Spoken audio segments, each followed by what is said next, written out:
Hi, hello, how are you? Thanks for stopping by. Today we're going to talk to some real people about some real things, living real lives, doing real stuff. This is the Working Perspectives podcast. I'm Matt Lavelle, accompanied by the bad man himself, Justin Richardson, and our guest today is the one and the only Nick Lightning. J-Dub, how are you doing, my man? I'm doing good. I'm fired up. I'm excited. Fucking fired up. Ready to go. Very good. Well, you can find all our stuff and all our content on all podcast platforms and YouTube at Working Perspectives Podcast. You can have us on Instagram at Working Perspectives Podcast and join us on the Twitter and the TikTok at Working P Pod. If you'd like to be a guest on the show, do us a favor and email us at workperspectives@gmail.com. And then also, I really like doing this. Justin really likes doing this. We love having Nick Lightning on, but we need you to subscribe, because if you don't, then my wife won't stop giving me shit for doing this show, and I just want her to stop giving me shit for doing this show. So please subscribe. All right, let's get this thing started. Let's go. It's our objective to be effective by voicing societies. Working perspective, exploring your day and how you get paid.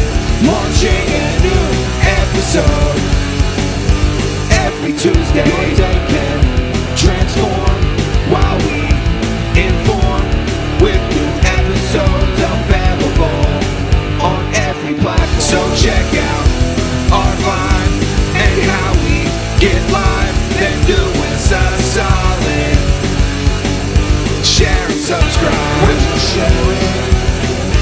Would you share it? We're just sharing working perspectives.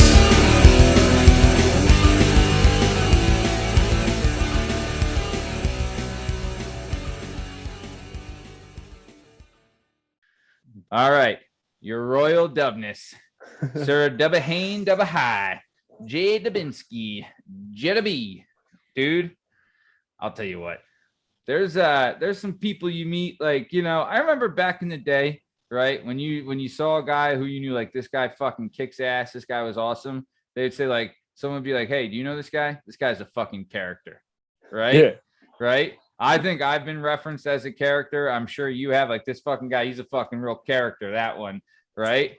There is no character more real than our guest today, Nick fucking Lightning. All right. He's got a movie coming out about his life in October, right? We're going to promo that. He's a rock god. He's a wrestling aficionado, whatever the fuck that is. Yeah. Yep. One with the fishes. Dude, I'll tell you.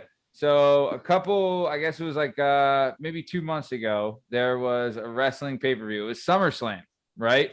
The summer of the slam, I went to Captain Jerkbeard's house to watch SummerSlam, right? So we're there, and that's the first time I got to meet old Nick Lightning, right? It was the fucking night of a lifetime. It was I was riding the lightning that night with Nick Lightning, all right? It was incredible. So then, you know what we said? We said, dude, we got to give this to the people. We got to let the people see this. So then what we do? The next pay-per-view we had, which was AEW All Out, right?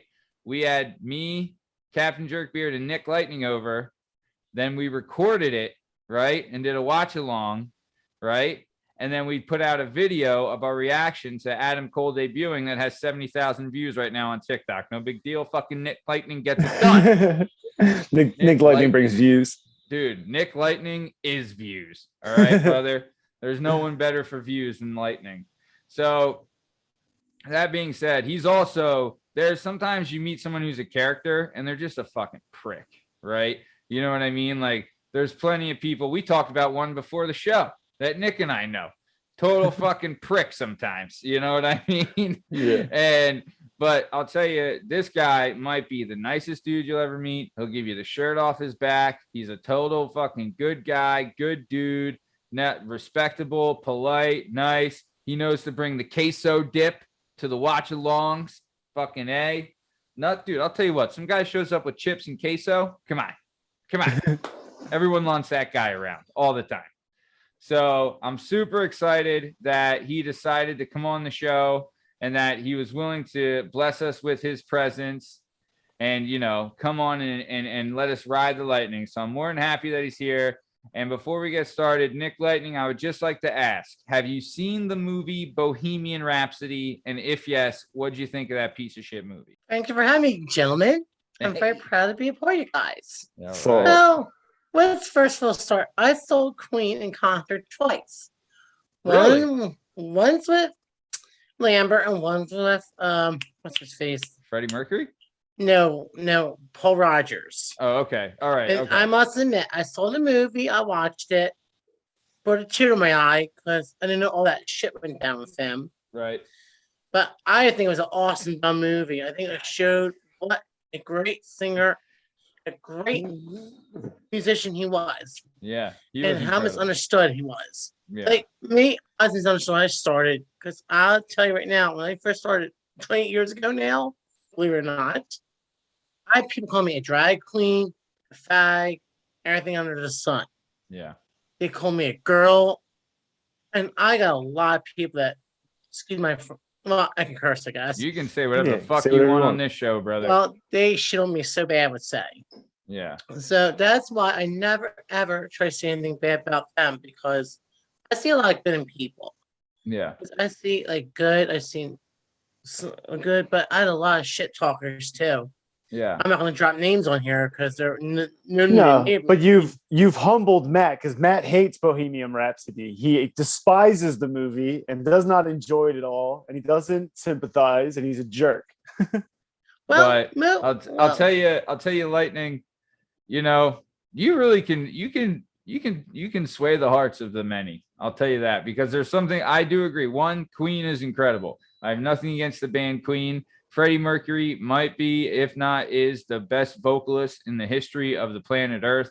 He was an incredible singer and musician, right? Also, like his creativity for coming up with the songs that they did. Bohemian Rhapsody is just an example of them. There's a million of them out there that he, was responsible for. Him and the band, we'll say he's not alone, but he was there with them, right? And I have nothing but love for him. I'm just upset is how he was portrayed and how the movie went. I'm just saying, Oh, okay. I see what you're love getting Queen. at. I don't think the movie did them justice. And Well, yeah. Well, Go ahead. I think just for a second to stop, just cut in for a sec. I think the movie did some justice. It showed how badly he was hurt and how bad he was ridiculed. He had a girlfriend, as he's also in the movie, he had a girlfriend, he was going to get engaged. The manager fucked his head up and made him go gay. But here's the funny thing about that movie. If you watch closely that one scene when him and his so-called girlfriend were talking, and she says to him, I know you like men. I know you like men. It's okay. I'm not upset. I'll still be your friend. To me, that showed a lot of things to me. I say I'm the most luckiest son bitch in the world because I get to entertain the masses by playing their guitar, playing the keyboards, air keyboards, singing through CDs, dressed as this. And I've been blessed for 20 years of my life to do this. And these movies that come out about these rock stars make me happy to see there's people like me, people who I admired growing up. The most person I admire in the world is Bon Jovi. He's my hero. He's my everything. As I got started in this business. And I'm not going to give no secrets away. You guys got to come see the movie. Want to see how it ends. We'll see. Yeah.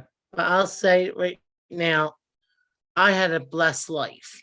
And I told my mom, my dad, my sister a bunch of times. I mean, my friend Frankie Pecca, who's my manager. Mm-hmm. So if the day comes that I can't sing no more, I don't care if I can't sing, walk, or talk, I'm going to say you something. Yeah. And the joke goes, and they'll say, when's it over for you? When's you going to hang it up? And what my answer was? When I'm in a fucking pine box. Can't fucking keep the lightning down. You're gonna ride the lightning forever. Damn right. Yes, yeah, you know what? damn. Good, because you're a born entertainer, Lightning. You know what I mean? Yeah.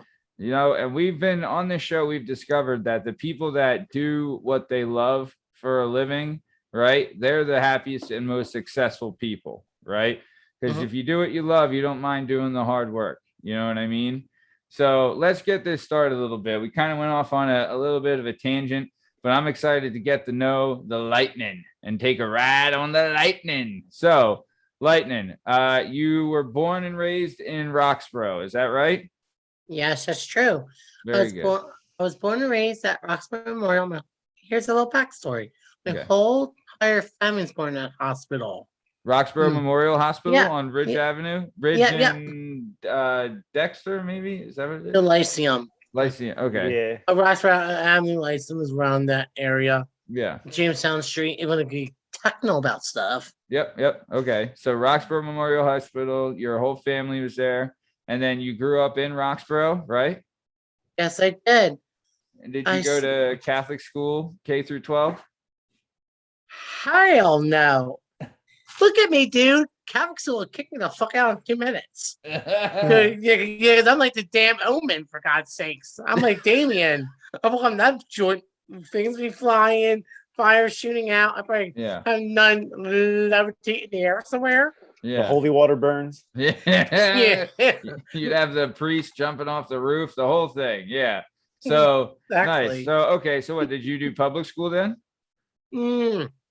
Well, let's say my school life was not what, because let me set the stage. Yeah. No pun intended.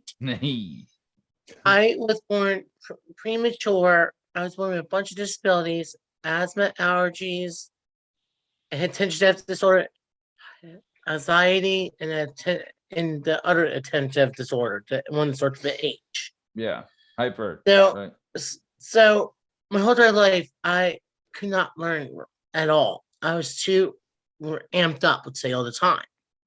So trying to learn, well, like I say in the movie, back in the 70s and early 80s, the people didn't know how to deal with this issue.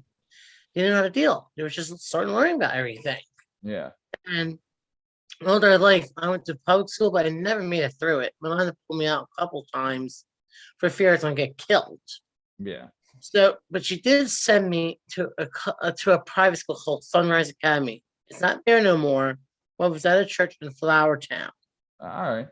And that was ran by a couple ladies that were special ed teachers that did not like the system, and they did stuff on their own. And I must admit, that's the best time of my life. But here's the part. When they folded, I was almost ready to graduate, 8th grade, almost. Yeah. But my mom, God love her, she's not here right now. She's out of state watching my niece and nephew.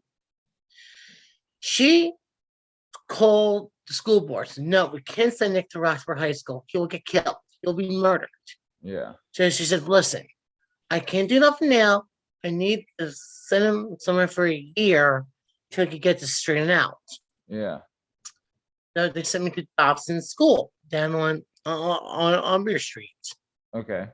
Because that was a low poverty school. So she thought I'd be safe there for the time being. So then mom was told by the lady she could get me into a private high school and everything. Yeah. So I was back at Dobson School, and it was a low poverty school. So they had the lowest of the lowest poverty rate kids down there. So they thought I was safe. My mom found out that there was 3 private high schools I can went to. I survived a year in Dobson first. So here's the story.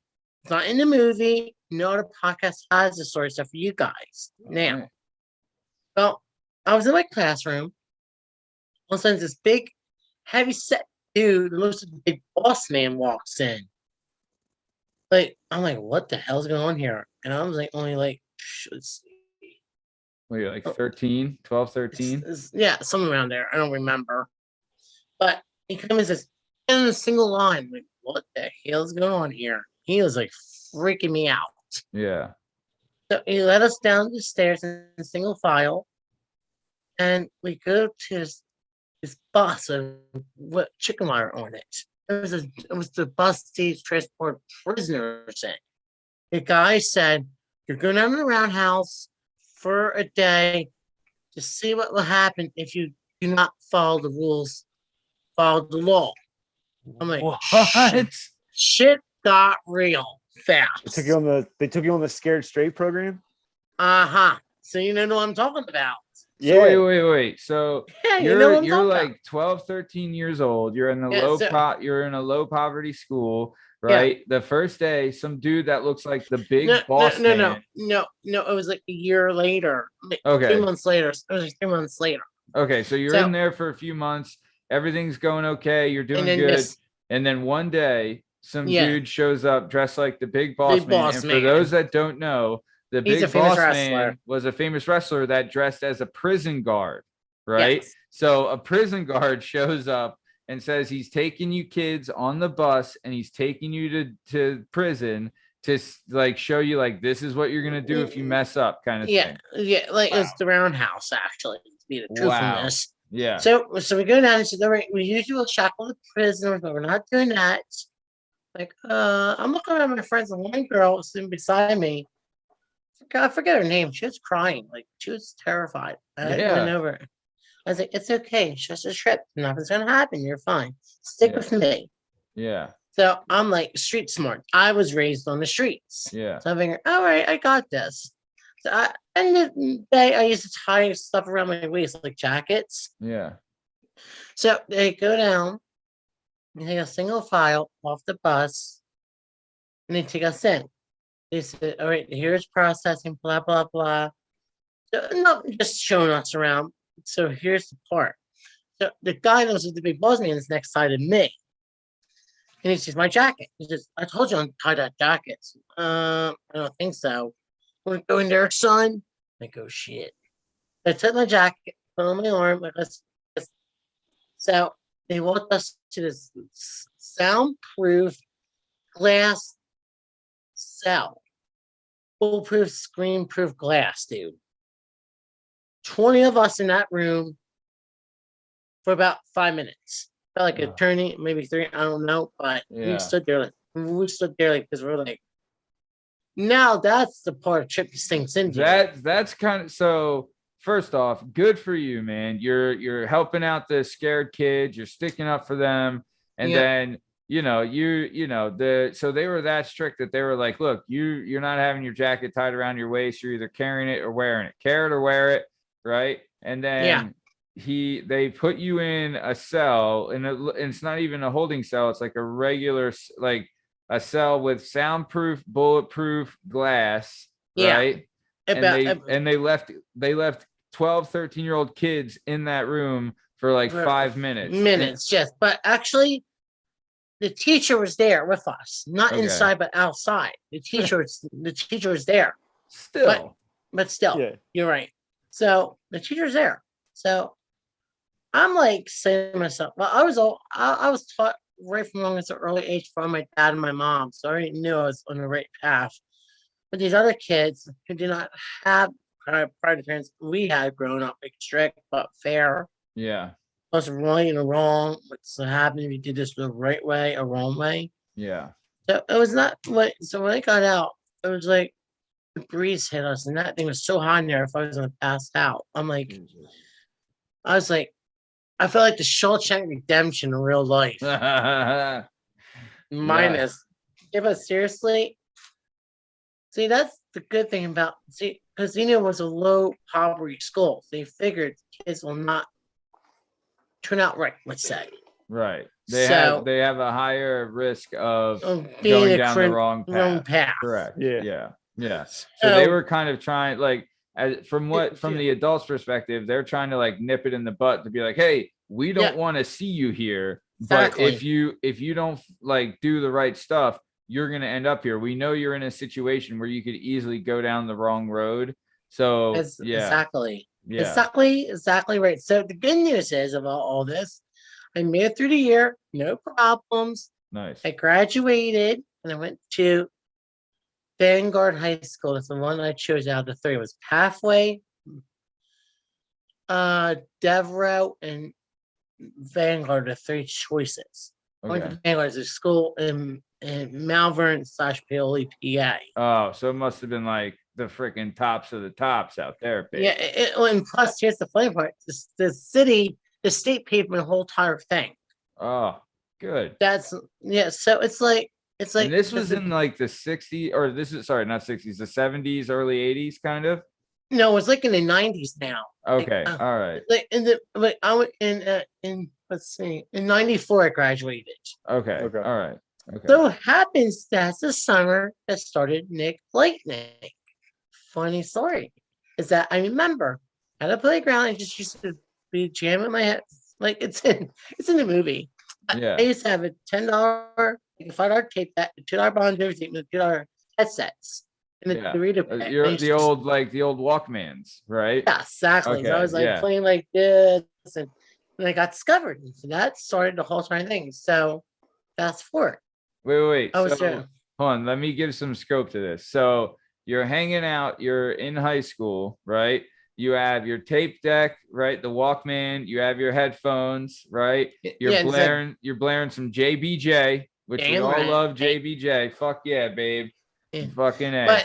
But here's where it was. It was at the Kendrick Rec Center outside. Oh, I these know things- the Kendrick Rec. Hell yeah. That's right. So near the wall that's by the tennis courts now / Yeah, basketball courts. at the top of the hill. Yeah, that's where I got discovered. So wait, That's you're where- standing on the corner there, and you have your headset on and Yeah. your tape deck, and what? You're just rocking out to some JBJ, Yeah, living on a prayer. Yeah. Bad medicine, yeah. All of them, yeah, dead or alive. yeah. It was magical. Dude, That's I'll how tell I you felt. what, JBJ, to see them in concert it's got to be a good fucking time, right? Yeah, ready to blow your minds. Yeah. That's on 10 times. 10. Jesus Christ. I was like You're fucking- 11 for that driving thing he pulled in the theaters. Oh, okay. Yeah, Alright. we'll give you that. But I think so. Okay. So let's bring it back. So you're hanging outside Kendrick Rec, right? Yeah. You're wearing your jean jacket. You're looking like a stud, right? You got your No, JB I wasn't wearing a jean jacket. I was wearing no, it wasn't. I was wearing a pair of basketball shorts and a Okay. t-shirt. Okay. Nothing, just normal tire. Nothing crazy. Yeah. Nothing. Nothing. But I'll Nothing tell you how- lightning. Until I got discovered. Here's because no one knows the story. All right. Not even my best friend knows the story, how it worked. So this is a lightning exclusive right here. Exclusive for you guys Alrighty. only and for Love you it. people. So I was there one night and this guy walks up to me. Says, "Hey buddy, you sound good. Do you just really know I just started, so just messing around." Said, "Well, my name is Doug Stanton. I want to manage you." I didn't know who this guy was at first. As well, I do local acts and I could get you started. I'm like, hell, what I got to lose? So, yeah, of course. There's no contract signed in that BS. Basically, he just said, "All right, I'll show the ropes." So that a month later, he had me on my first ever tour. I was like blown away. Like, it happened so fast. I didn't know what the hell was going So on. this is like 95, 94, 95. 94 going into 95. All right, so you were what were you touring? You were singing, you were in a band. What was going around in town? Well, what's going around town was just me being myself and a backing band. And it's funny because I remember the first night on tour, I don't know what the hell I was doing. And just at the top backstage, it's in the movie. Go, when they talk, 1, go. Means 1 minute to showtime. That means get ready. Yeah. 1 minute, go. Means 1 minute to showtime. Place. Means take your place. They put you on this thing that lifts you up in the air like an elevator sort of deal. Where's the show at? Yeah, where's the show at? It was in Jersey somewhere. I can't remember where. It's been so long ago. Yeah. I But it was in like it was at like a actual, it's not like at like, you know, it wasn't at like a bar, like an open mic. This was an actual venue. This is actual played venue. This shows. is this So is how real many shit. how many people do you think were there? About 3,000. I was opening act. I think I was opening act for someone else. I can't remember. It's so long ago. I remember coming up like. Actually, I was a drummer too. So I was playing the drums, going like crazy. Fireworks are shooting out the railings of where we come out at. And then the drummer is staying on top. The actual drummer's going to take over for me. And the guitar tech right there for my guitar. I looked out, started playing, singing Heartbreaker by Led Zeppelin. What Then- the fuck? Yes, Heartbreaker. I was like, Dude. I was coming out blaring. And I did like a bunch of stuff I can't remember. Jesus. Dude, So I so go wait, see- mostly cover songs, no originals. Yeah, only covers. That's all I've been doing. So But you were just like you're getting the crowd hyped, you're getting them ready, you're like fucking getting the energy up. Like, dude, Yep. you lightning. I'll tell you, you're like a jolt of lightning because you are fucking energy. You're energy personified. So you're there, you're at this 2,000 to 3,000 people are there. It's your first ever live show. You gotta be shitting a brick. You know what I mean? Like so fucking nervous. I was And you're going out and you're doing like covers and stuff. Like you have your guitar, you have your pick. So I want to get this out of the way. You keep referencing your movie. So what is the date your movie is going to be released and where is it going to be shown at?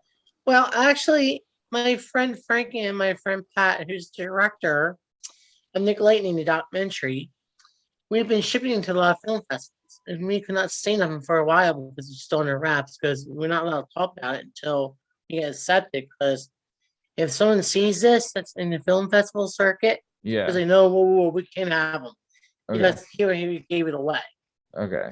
But we got picked for the first Glance Film Festival of Philadelphia, the top film festival in Philadelphia. Fuck yeah, like, man. What's the name of the movie? Ligthining. It's my name, Ligthining. Fucking A right it is. It's gonna be shown on October 17th at the Colonial Theater in Phoenixville. It starts at 1 o'clock and takes her $15. But with that $15, you get 3 films total, mine and 2 others. Nice. And I'll be in full dress too, full gear. A. And we'll be there to support you, Lightning, of course. From 95 to 96 nonstop in the summertime. And I go to school, so I just take a break in the winter, go to school.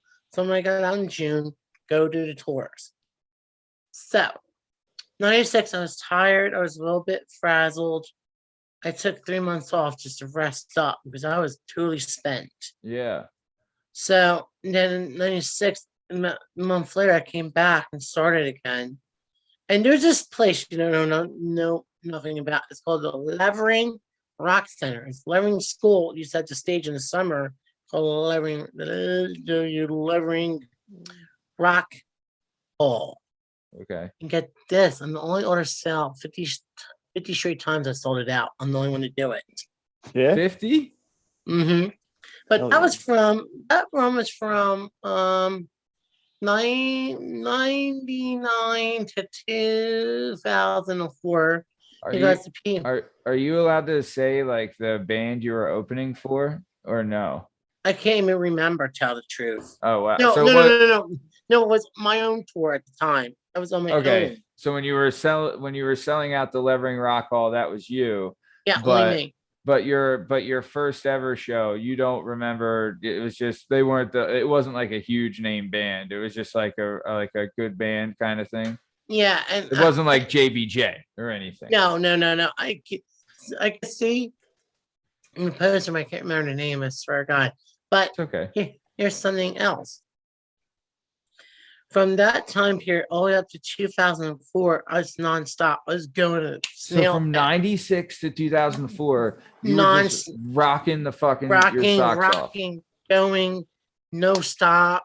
I was like, and where are you touring from? Like Philadelphia area to California, Texas? Like no, it's all around here, tri-state area. Okay. So in 2004, I was tired. I was spent. Yeah. I was so Dude, tired. That's 8 years of touring, right? Like that's unreal. Yeah, in the summer. And it was like, that's why I don't have a girlfriend or kids. I don't have time for it. I was so busy out there. And when I had any downtime, I was playing hockey at Easton Playground. Yeah. That's how I met Frankie. All right. So down at downtime. And there's not much downtime when you're doing this stuff. Yeah. So everyone wants a piece of the lightning. Right? Yeah. Well, that's what it is. Well, here goes the serious part of what happens. This is in the movie. No, it's not, actually. I don't say anything about this part. Well, in 2004, I was tired. I was spent. In 2004, I had a press conference. I announced the farewell tour of Lightning because I couldn't do it no more. I was tired. I was ready to walk away. So I did a couple of shows, and they were not the greatest shows in the world. I was not into it. I was not my normal happy self. I was bitchy backstage, demanding, diva. They call me a diva, and that's where I got it from. Yeah. So I was like a total bitch. And I'm not proud of it, just how it was at the time. I was in a dark place. Yeah. So on July 22nd in a hot auditorium at Kendrick, 108 degrees, let's say, I Yeah. had my last out. Only about 5 people showed up. So I got so upset, I threw the drumsticks right at the drum kit, kicked it, and walked off in the middle of the show. I was done. I was fried. So at that time, I was starting to feel suicidal. I was ready to take I had it. I was ready to end it Yeah. altogether. Yeah. But my friend Frankie, God love him. He talked to me, he got me through it. And that's when I started, for the 2 years I was out, I was doing movies, I was making movies. I want to do acting. I want to do an acting business. Yeah. Figured something new to do.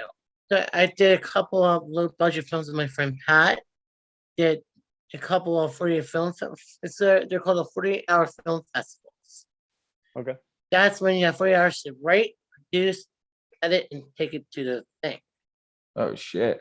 So I did it twice with him. I did one called Time McGee, American Dream, and High Stakes Operation.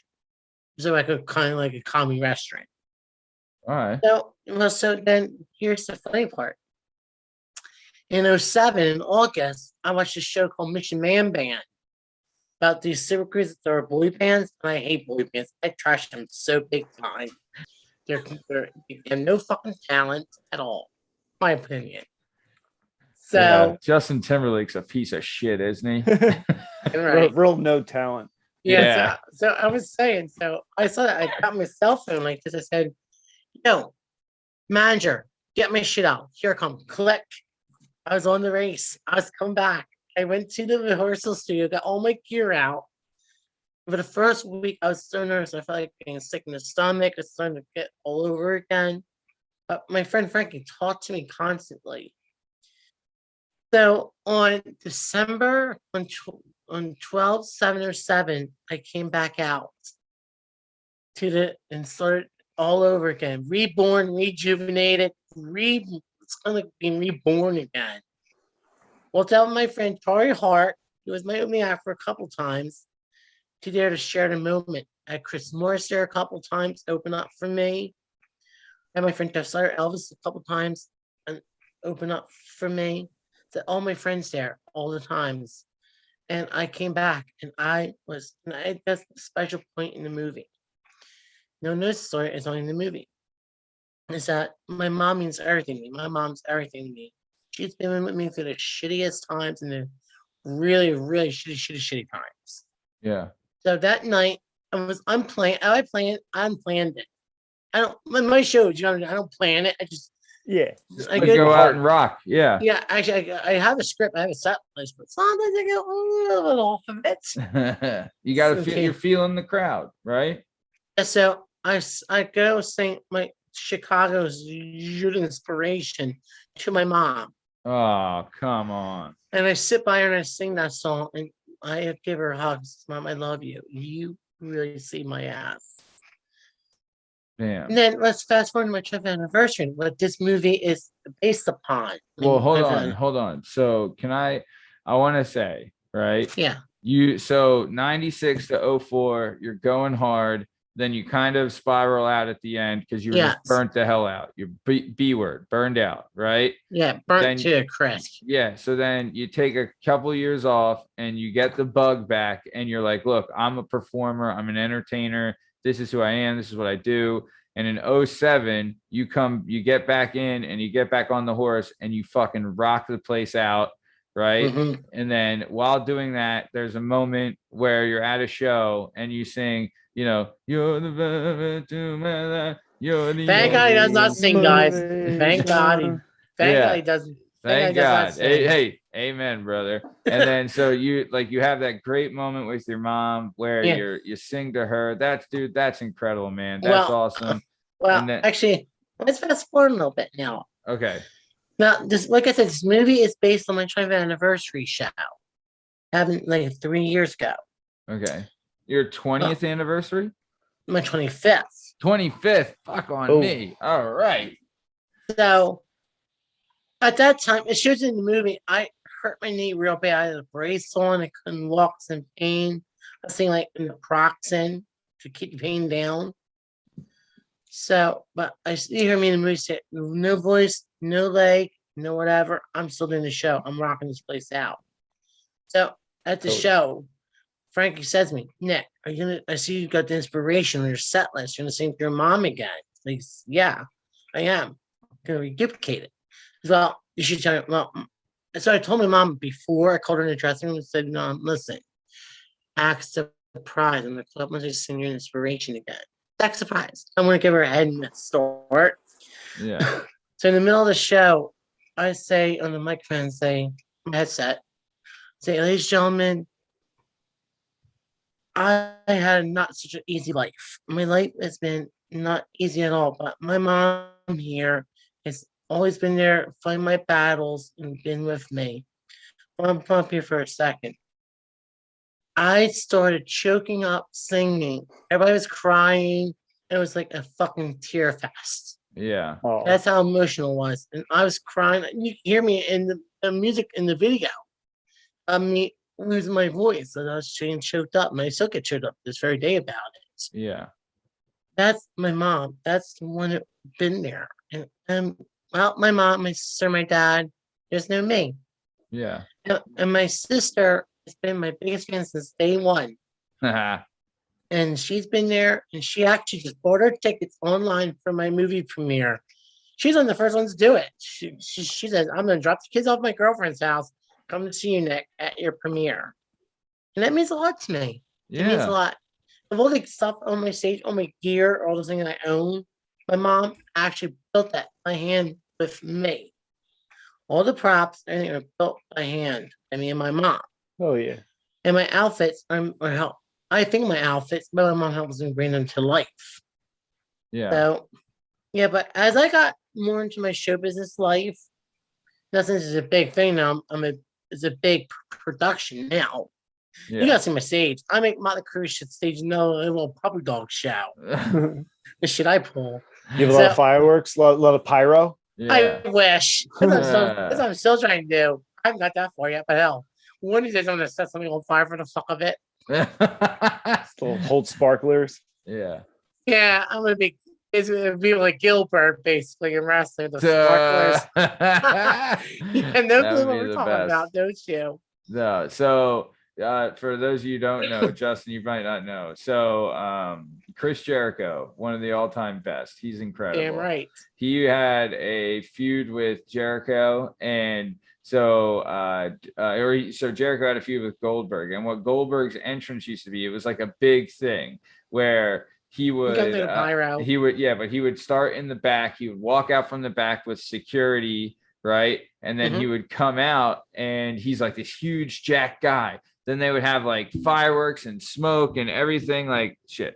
They would have like fireworks and smoke and everything. Like he's standing in the middle of it, and then he fucking rips out of it. And he's like, ah, and he yells and all this stuff, right? And he's this huge jacked, like for those people who remember, Goldberg was massive, right? Huge. So what Jericho did is that he paid some guy who was like, dude, he was bald and he looked like he was like a pudgy kind of like out of shape kind of looking dude, and he was like he kind of like he was just a bald like short guy, and he put him in the same kind of trunks and everything. He hit Goldberg's music, so the crowd starts chanting Goldberg, Goldberg, and then all of a sudden, who comes out but Gilbert? And the guy and the ring crew is holding sparklers. Yeah, instead of like massive pyro, yeah, it's a couple guys holding sparklers. It's an all-time great gimmick. Oh yeah, so good. Gilbert too. Gilbert got over just because it was so fucking funny. It was so funny. Actually, that's why we laughed with sparklers. You said it. That's why we laughed. Yeah. Because now, seriously, I won't do that when you say a big show like that. But technically, we call a pandemic in the way of everything. But tell the truth is that, like I said, my life is, well, let's say 20th anniversary was awesome. Oh, I did a little something special that night. Yeah. Let me set the stage for you. Another Do pun, by the way, for me. It was the sound checks. No one's allowed to come to sound checks. So I just made by myself for the gates open or doors, whatever the hell you want to call them. Yeah.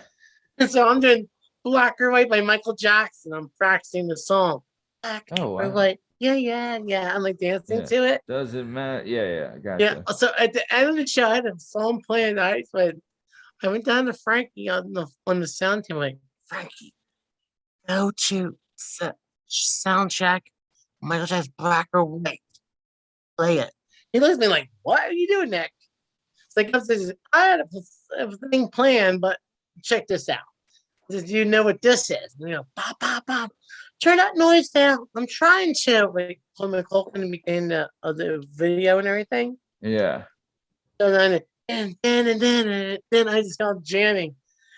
Everybody, Joel fucking dropped. But Dad, who likes that dance music, was like, here's his son dressed like a fucking girl singing Michael Jackson. Was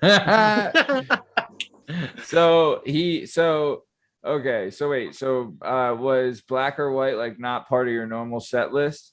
No. Okay, No. so you would do it in rehearsals to like warm up your vocals and things like and that. just to screw around basically. And just to like mess around and get loose and do whatever. Yeah. So everyone knew it's not part of your normal set list. No. And then all of a sudden you're in the middle of your set, you're rocking hard. No, I'm at the end. It's my last song of the night. Yeah, okay, so you're at the end of your set, you're doing your thing, right? And then you're like, fuck it, let's throw a little curveball here. And then you did a song that you've never done before, and you fucking brought the house down with Michael Jackson's Black or White. I was dancing to the whole time thing, and I had some girls come up on stage. Two were my cousin, her girlfriends, my friend Frankie's wife, a couple other ones I know just dance with me. It was fun. I really had a exciting time. My dad says, I can't believe you had the balls to pull that off. I'm like, because everyone knows me as a rocker, heavy metal, hair metal, classic rock. Yeah. And that's not it. And on my other shows, this one year I did a show called Classic Nick. There's like a concept I had for years, like no band has, just none of this stuff, just a normal outfit, glasses, top hat. That was it. Everything stripped down basically. So I did top hat? Yes. I wear a top hat. Dude, that's fucking great. You know how long in my pretty much my whole life I've wanted to be able to wear a top hat? Never have. I would fucking love a top hat. J-Dub, your thought, top hats? I would love to wear a top hat. Nice big Abraham Lincoln top hat, boy. Dude, yes. Right? Like, how awesome would it be if you showed up somewhere fucking to the nines, right? You had a scarf and a fucking how do you do top hat, maybe a little cane action, you know? Like, I'm just saying, I'll tell you what, too. I got a cane that has a sword in it. Pretty fucking great. You know? I know. I got me and Captain Jerkbeard matching cane swords this year for Christmas. Cool. Yeah. What are you gonna say, Justin? I got a cane from my grandfather that has a gold cobra head on it. Oh, fuck yeah. Right here. That's cool, brother. Yeah, Justin, let me see your cane. What do you got? I got a gold-headed cobra cane. Dude. And my grandfather had this my whole life, so I have no idea how old this is or where it came from. I just remember seeing it behind his door. Is this the grandfather that lived in Florida? Nah, this is my dad's dad. So this guy's another ledge. Okay. Yeah, so here's the cane, right? Then you pop it out, right? So Drew McIntyre. Right? Like this thing's pretty long. I don't even know if I can get it on the camera all the way. But it's like a pretty long sword, right? I think it's like 3 feet of steel, right? Tungsten steel or whatever the fuck it is. And it's got a grip handle, right? There's an engraving on there. I don't know if you can see it. Should say the hard right. So, yeah, man, this thing, I'm not going to lie, wanted a cane sword my whole life. I had a friend of mine, friend of the show, former guest of the show, Bob Quinn, had the best saying. He's like, look, sometimes you'll need a cane, but you will always need a sword. And that's the fucking truth. Also, this thing is sharper than a motherfucker. But then be You know? careful. And then it's put- like this is like a titanium kind of fucking, kind of other thing. So this would hurt But too. hey, Matt, do not cut your pecker off now. Be careful of that thing. Careful now. Do not cut the pecker off. Yeah, so nice. So funny story behind this. The engraving on this sword says the hard right. So the story behind that is Game of Thrones. We know it, we love it, incredible show. I never. Oh well, hold up. I've never seen it because I don't have cable, so I never got a chance to see it. Lightning, So, I will give you my HBO Max password so you can watch the show. Yeah. oh my That's god, how just Lightning, fucking you just been incredible. running around out here for 25 years with no cable. What have you been Yeah. watching? Yeah. no. I had cable. Yeah. I was back in the day, Yeah. but my mom did not like how this customer service was. So she, Oh, at the time, Yeah. It's was the like, worst. "That's it. We're done. After Yeah. we're done, we fire you." So now I got Roku's over the house. Yeah. I yeah. see. So Streaming you devices. you went digital before going digital was the thing to do. Yeah. Yeah. All right. So I'll give you my HBO Max because you need to watch Game of Thrones because it's the best thing ever. But in Yeah, game, because there's some hot girls, man. oh, you see you see a lot of hot everything, buddy. Let me tell you. Fucking right. Fucking A. So, but in Game of Thrones, there's like, it's, a medieval type of setting and there's different noble houses and each noble house has like a saying, right? Like they're called their house words, right? Like, the Lannisters, their sigil was a lion and then their house words are hear me roar, right? So something along those lines. So I remember I'm a big Game of Thrones fan and I remember having a discussion with a buddy of mine if my family had like had a sigil and house words and what would the sigil be and what would the house words be. So the sigil, I thought it was something like boxing gloves. I always wanted a tattoo of boxing gloves in the shape of a 4-leaf clover, right? And then the house words would have been the hard right. And the reason is because my dad used to have a saying, and his saying was, he's like, you have two choices, the hard right choice or the easy wrong choice, right? Makes sense. So that was just, it would have been a something like that. You know what I mean? That's cool. That's good. There I you like go. that. So when Actually, I got the no, swords, I got that engraved, and I have one, and Captain Jerkbeard has one, and I guarantee he doesn't appreciate it because he's a jerk. Now, actually, now there's something that like I have special to me too. Yeah. My grandfather, my dad's dad, who I loved so much, who passed in '96 day after Thanksgiving of a heart attack. Oh, Remember. baby, damn. But he was a hardcore golfer. He was a handicap 6. He played in every amateur tournament known to man. Oh, He was wow. good. Then one day he got to play with Ben Hogan. Ooh. Oh, damn. You know Ben Hogan. Hell yeah, man. So- Hogan, Sneed, Nicholas. Come on, Yeah, man. You're well- talking some of the best. And so didn't play. He just got a coin. I forget it was a gold coin. I forget what the same as I played with. And then I forget what it said. Like played for with years- Ben Hogan or something, right? Yeah, Okay. I couldn't never find it. So me and my dad, and my Uncle John, my Uncle Joe, who my Uncle Joe passed about 4 years ago of heart attack, unexpectedly happened. Jesus. There's just basically the only uncle I got left is my Uncle Don, my dad's brother, other Yeah. brother. It's 3 of them. Yeah. So we buried it with my grandfather, that coin, because we were owning it. And then he had this red hat from Samurai Golf Club. That's his golf club for over 40 years. That's where we have a golf tournament every year that we What was play the in. name of the golf club? Sam, Rick, or whatever? No, Standing Run. It's in Sandy Run. Illinois. Okay. Yeah. Gotcha. Excuse me. and every year every year we have it called the East Falls Open. Yep. You ever hear of it? Yeah. Oh, yeah. Oh, yeah. Always playing every year. It's the oldest Fucking East continuous- Falls.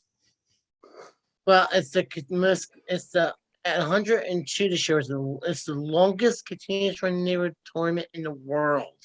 Oh, Over 2 straight years. Hmm. Never took a year off. damn. Nice. Even through a So- pandemic. Yeah, even through the pandemic. But Fucking that- East Falls. If you're in East Falls, you already got something worse than Corona, anyways. East Falls is a weird place, yo. Are you East from Falls is a weird fucking place. I remember. I used Dude, well, Nick, you're from Roxboro, right? Yeah, what are you No, my wrecking dad East was Falls? born. No, my dad was born in East Falls. All right. I Okay. got people down there. Springs Don't a worry, little bit. don't get me wrong. East Falls, I love a place that supports the Irish as much as the next guy, right? But there is no denying East Falls is fucking a unique fucking place. Yes, right? it is. There's so at the corner of the intersection of Midvale and Ridge Avenue, right? Yeah. So at that intersection, there's a 4-leaf clover that's spray painted in the intersection that gets re-spray painted every year on St. Patrick's Day, right? Then yeah, I think it's still there. Yeah, it is. So then one year there's a like a Mexican restaurant. I don't know if it's still there. It was called Johnny Manana's. I think it closed. Okay, so there was a Mexican restaurant called Johnny Manana's I that was remember on the yeah. corner of Ridge Avenue and Midvale, right? Yeah, where this that. 4-leaf Yeah. clover is, right? Yeah, I remember it. On Cinco de Mayo one year, that motherfucker painted over it. They painted over it with the Mexican flag. Then the next day, the fucking place was like destroyed, right? Yeah, like, I remember that. I remember hearing that. Nuts, like broke all the windows, just demolished the place because I remember hearing that. Yes, right? Like, I remember that. But it's almost in a way, it's like, hey, look, I don't think I don't want anyone to lose their livelihood or their business. But as like an Irish guy, I was like, fucking, that was pretty great. You know what I mean? And that's just the type of place East Falls is. If you're from East Falls, you fucking love East Falls more than you love anything else in the world. East Falls is everything to you. Well, actually, you're right. I mean, I'm a Roxbarian. Right.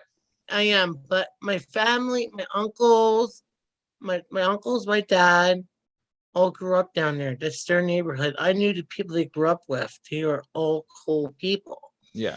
I knew a couple myself down there. But I'm not like into turf wars or nothing like that. Sure. Each I am. Big turf war guy. and fuck you, Lansdale. Yeah, all right, N-Dub. Eat it, okay, pal. Hold up. So what's up with Lansdale? Why do you say that for? Just curiosity. Lansdale, it's the land of the free and the home of the brave. I'm from a neighborhood in Lansdale that's known as 4th Street because there's a park there called 4th Street Park. That's our stomping grounds. And I was in a gang that was called the Confederation. Well, I'm still in the gang because once you're 4th Street, you're 4th Street for life. But I'm in a gang called the Confederation of 4th Street Park Natives. And Justin here is from a neighborhood, a neighboring neighborhood called N-Dub. It's short, North Wales. Its full name is North Wales, but it's short. For short, they call it N-Dub, right? North Wales Borough. Okay, North Wales Borough. Very nice. But for sure, it's called N-Dub. And I'll say this. Saying the technical term. Right. Hey, I'm with you. So I will say this. As much as like 4th Street and N-Dub, have a friendly rivalry, I always felt we got along with you guys because we're both shit kicking blue collar bastards. Right. And we don't like rich people as much as you guys do. You know what I mean? So, but there is a rivalry. There were definitely, there is a rivalry. Well, actually, there's a song called Eat the Rich by Aerosmith. So, eat the rich. Do is eat the rich and spit over and stir up the rest. That's the lyrics to it. Damn. I'm with it. Yeah, I know my Aerosmith shit. Good. Fuck yeah. What band? Aerosmith. All right, that's what I thought you said. I thought you said Eric Smith at one point. I was like, who the fuck is Eric Smith? No.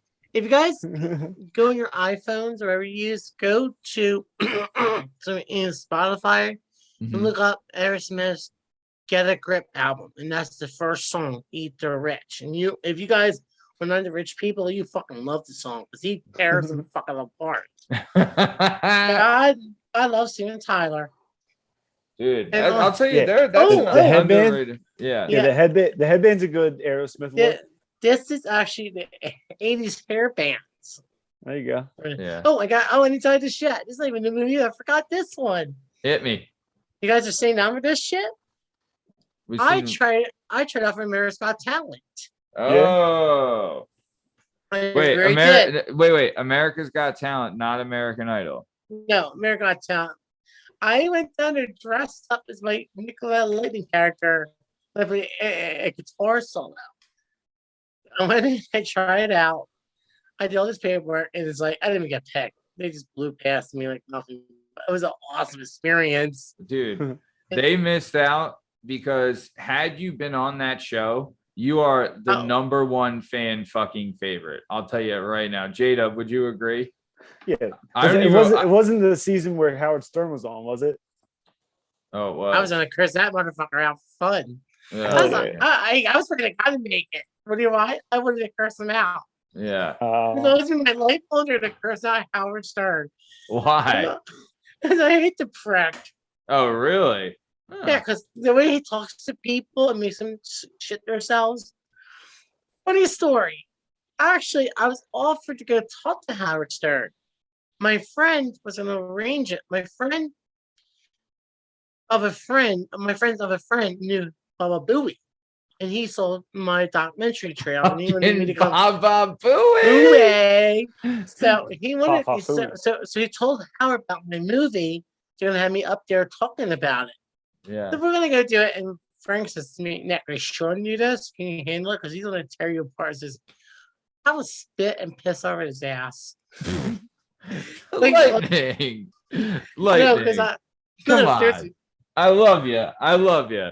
But the thing that there is people that go up there looking to get at Howard, right? And the thing that always gets them, right? And it's not Howard at the end, it's Robin and Baba Booey. And when Artie was there, right? Like it was all of them. Like if you're going back and forth with Howard, that's one thing. But then it turns into a 4-on-1 and no one survives that. No one. Well, I did a song by Kid Rock. Not one of my favorite people. It's a song because you don't know a motherfucker quite like me. You don't. That is. I would say that should be your mantra, Lightning. I will say that. and actually, my friend says, Nick, you're not going up there. You're going to be telling us, dude, I'm not scared of him. And he says, I'll talk to him. I'll be outside. Have a code word. We'll come get you if you get in trouble. Like to protect me. I said, he's going to be protection for me, dude. And then what happened? It just didn't. It fell through. It didn't work out. Fell through. I bet. I need the producer to do so much on how crazy I am. Like, holy shit, this is going to run for his money. Holy God, we can't have that. Yeah. I'm like, fine. Say la vie. Italian for so what? Yeah. That's so I'm like, but it's like it's been an interesting life. Sounds like it, man. Yeah, sounds like it. Dude, I'll tell you when I was fighting, one of my biggest things was the in front of the crowd was always tough for me, right? Like in the training room and in the wrestling room and in like the practice in the ring and in the cage and all that stuff was fucking fine, doing great, no big deal. But I did have a stage fright in a way when it came into like a big situation, you know what I mean? And like I did too. You get distracted and it gets in your head and stuff, and like you just got to go. But as far as like performing, right? Like when you're out there performing, doing your thing, right? Like, is that your space? Do you find solace out there? Is that like where you come together as a person and really just like, it's like your escape from the world around you? Is that where it is? Or are you up there because like what is that space to you? Like, how do you feel about being on stage and being in that space? I went, well, all right. Well, it's funny you bring it up. It's like when I'm up there, I know the name is this. I think of it as a sacred space. Yeah. Sacred to me being an entertainer, doing what I'm doing. And you said stage fright. I still have stage fright to this very day. Yeah.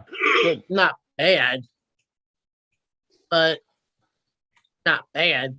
Enough where you're like, you even after selling out the Roxboro Rock Hall 50 times and all of these big shows, even then being in the business for over 25 years, even after all of this and all the shows and everything you've done, you still get state like a little fear going on stage. Yes, it's Yeah. normal. Yeah, it's the fear of the unknown and everything. It's like it happens. And it's like I got a cool technique I learned from someone I met years ago. It's called meditation. And that thing works great. It's basically like this. Like this. And then you go like this.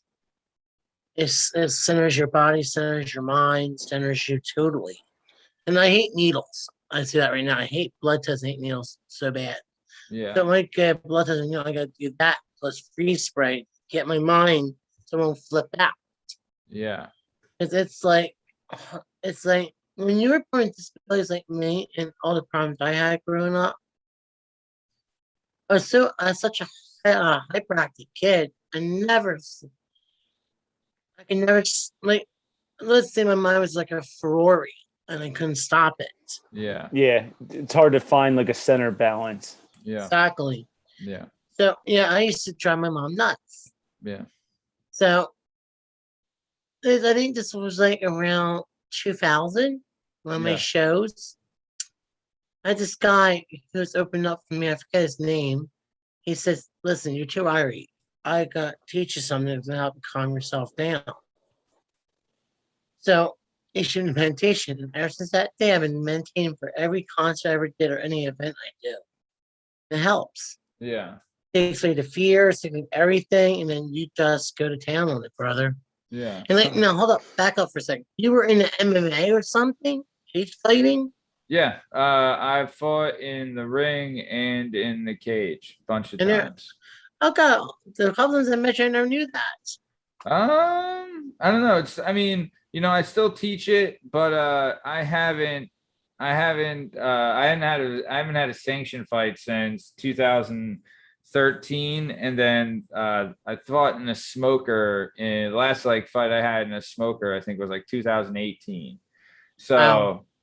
I still teach it and coach it, but I just haven't.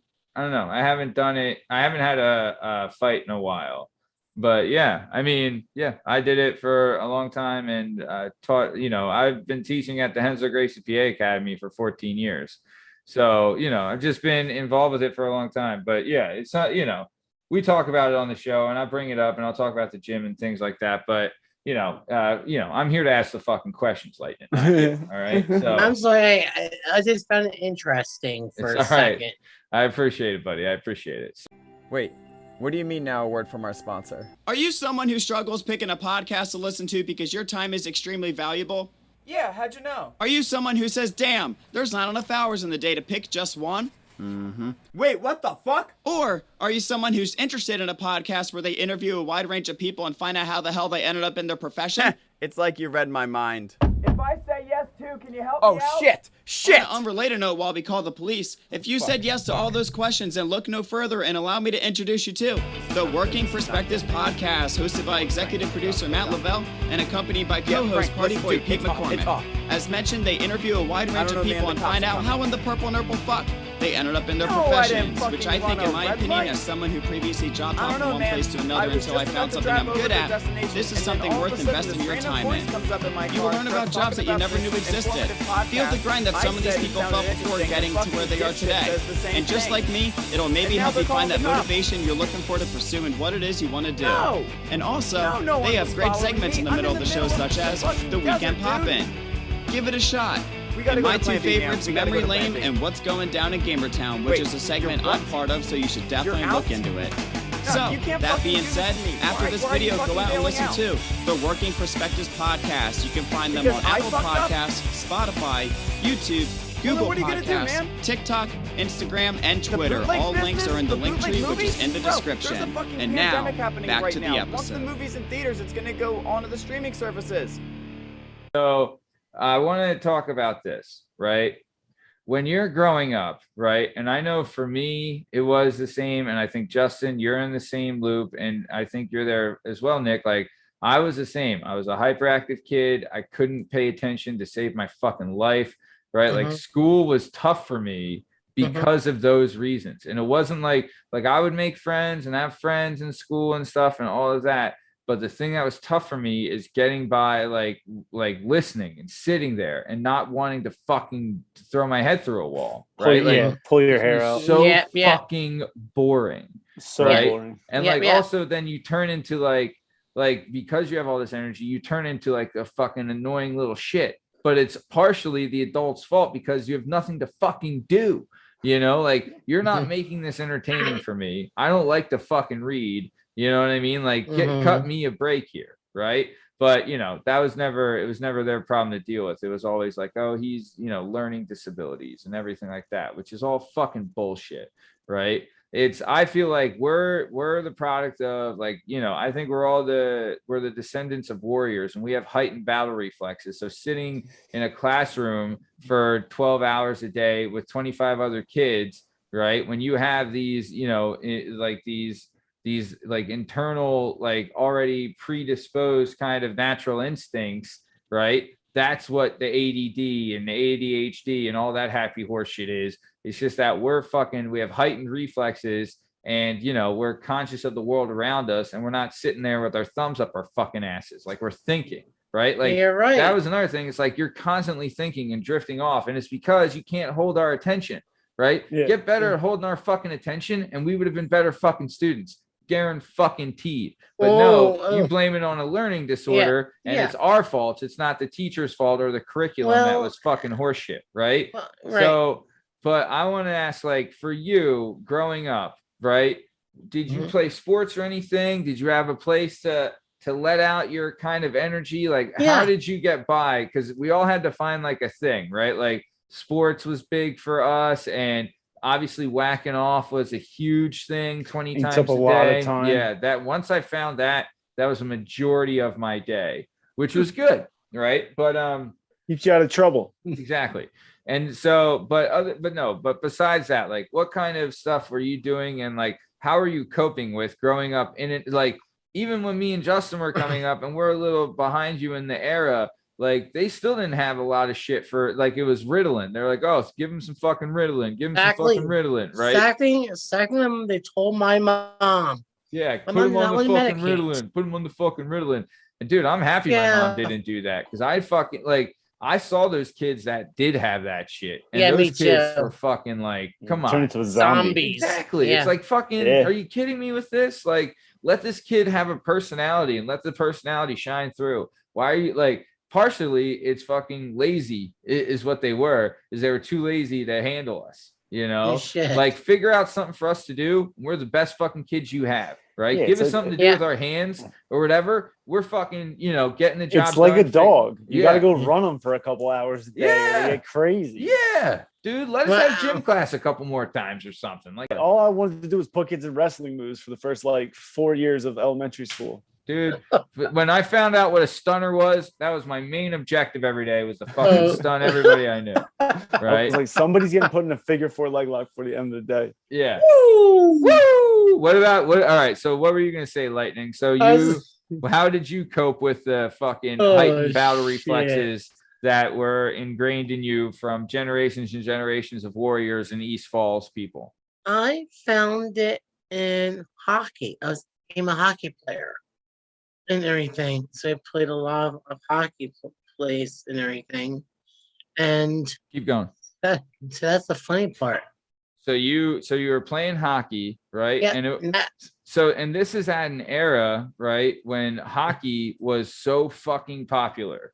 Right? Oh God, yeah. Mighty Ducks had come out and you know, everyone was hockey. Everyone was playing hockey. Dude, I remember like I had so many pairs of rollerblades and we had hockey sticks and goalie pads and nets, right? And like our whole neighborhood would play and our neighborhood would play kids from other neighborhoods and it was the fucking best, right? Like when you would play another neighborhood and beat their ass, like you and your boys, like, is there anything better, you know?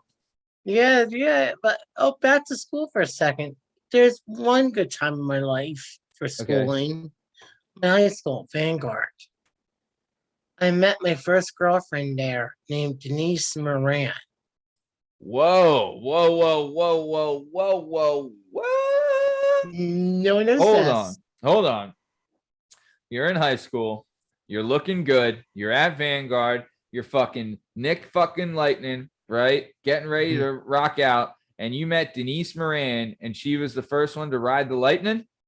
Well, let me slow the lightning part down. No, but she was. Well, everybody in that school had disabilities. Okay. Well, I don't talk about this much openly because it's still a hurtful issue, but I'm Right. going to tell you the story since I opened the can of worms. There's a girl, Denise Moran. She was a pretty girl, I'm not going to lie. She was dating I my would best expect friend. nothing less for you, Lightning.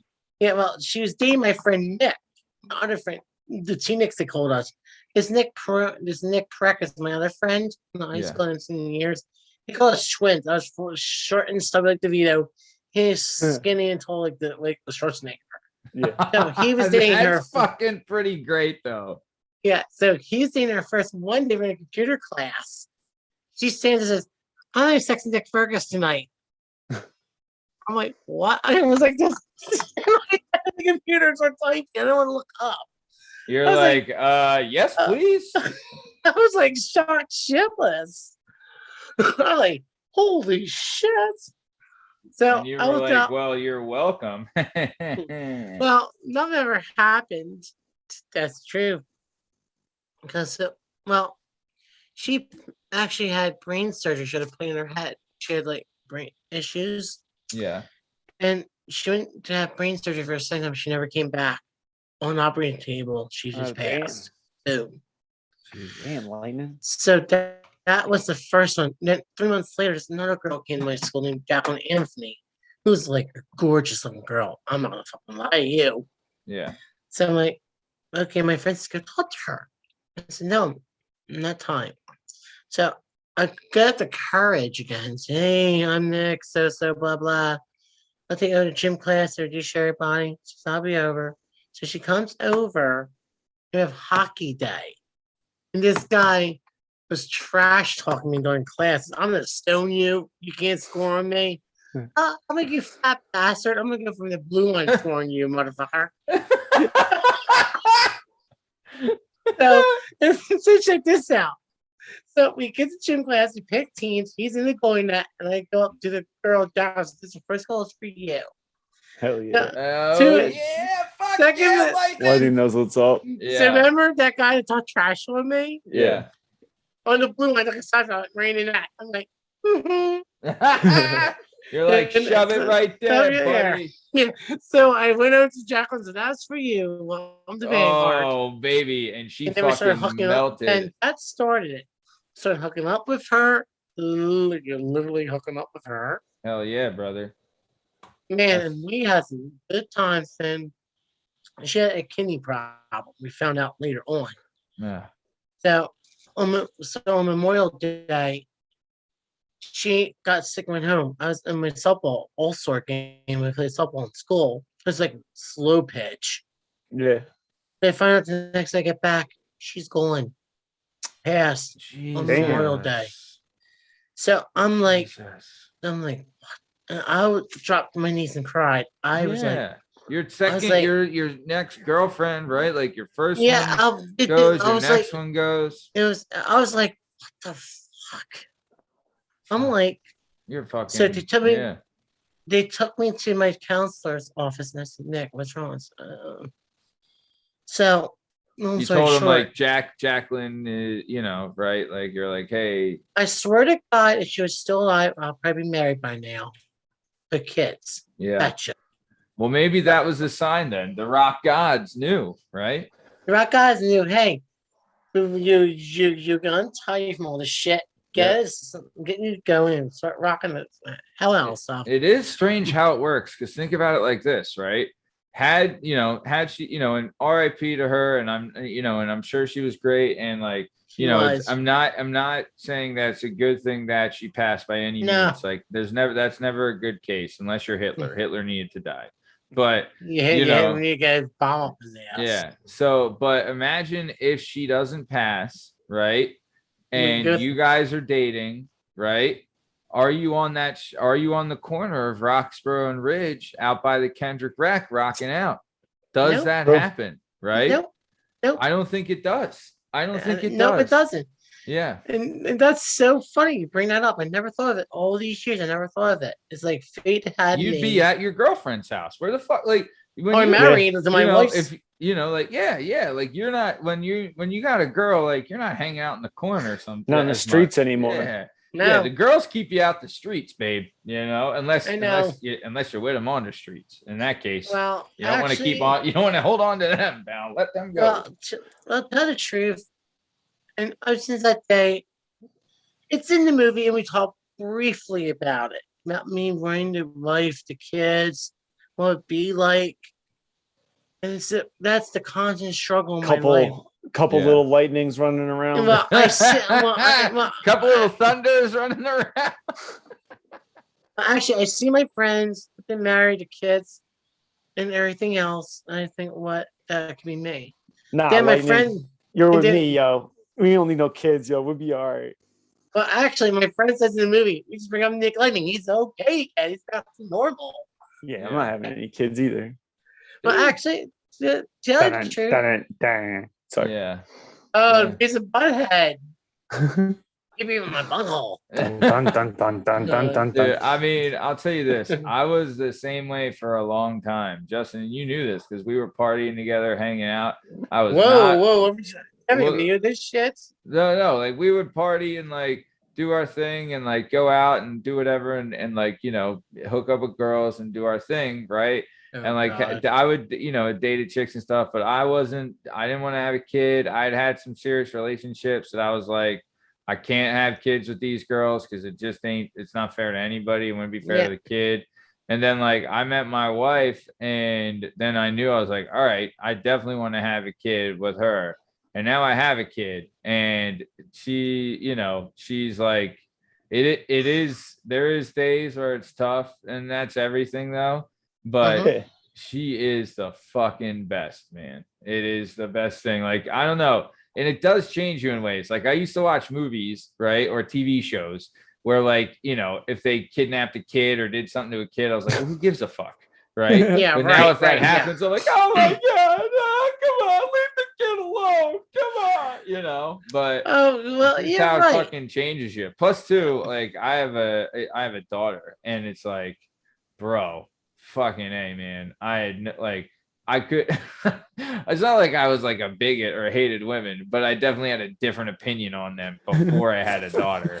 Now it's Oh, like, fuck. dude, you know, like because I like the first thing you think, right, is that if my daughter meets a guy like I was before I had my daughter, I'm gonna fucking kill this guy. You know what I mean? Like Yeah. there's no I'm like, Yeah, fuck no. Exactly. Absolutely Well, not. actually, on that note, I remember when my sister got pregnant for the first time with Jackson, my nephew, at the time, and I was the uncle to my friend's kids, but your friend's kids are not your bloodline. Yep. I remember telling us, "I'm gonna have a baby, Nick. I'm gonna be a mom." Oh, fucking awesome! And the day that baby was born, I cried. And I was like, I got to hold him for the first time, holding this precious thing in your arms. It's so. I was a badass. Don't get me wrong. I was a badass. I Right. didn't give You're a shit about fucking it. So- rocker, babe. You're a But rocker that- through and through. But the first time you hold an infant, it humbles the shit out of you. Yeah. It humbles me big time. Yeah. I'm like I this would agree. young, innocent person that came out of my sister's stomach into this world. I'm like looking at him in the hospital, like, all of a sudden, you also in that one instance, carrier, rocker, entertainer, you don't care about nothing. You only care about how this kid's gonna be, will make out in life. Yeah. Yeah. It's funny. It's like, It does. I'll They're tell so you, small. It Oh. puts you in your place. You're like, Yeah, when you really, look at it their does. hands. dude. Yeah. And Exactly, like you it see does. like I don't know. It's like I see sometimes like the innocence, right? yeah, Like you just don't want like something to ever happen to that kind of thing. exactly. Like, Yes. they're gonna grow up and things and Yeah, all that, but exactly. you know, Yeah. Just So, like the yeah. natural kindness and innocence, like that kind of Yeah. thing. That's the stuff that gets you. And like Well, something happened to actually- that. That's what makes Well, upset. now let's fast forward to almost a year ago now. When during the pandemic, my sister had her second child, a girl, Giovanna, my niece. And I remember holding her for the first time, and Jackson, who was like 3 at the time. No, it was 2 at the time. Sorry. Okay, Two, okay. 2 years No and worries. 6. They're 2 years and 6. They are Yeah. 2 years and 6 months apart.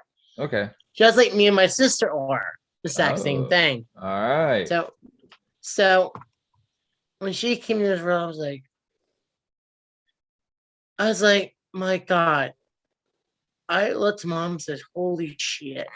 I said, I am so blessed to be a part of this. Yeah. And also, the doctor comes in, they want to be with the parents, and everybody else got to leave. Not this doctor. He let us stay. He explained to us about how this works and what's going on, how things are going to work in life. And here's me. I don't know shit about this stuff. Yeah. All I know is about a stack of Marshalls and some Fender guitars that I play.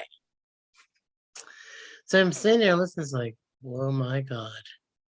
So it's like, it just blows your mind. And the cool part was December in my last show before this fucking pandemic fucking everything up.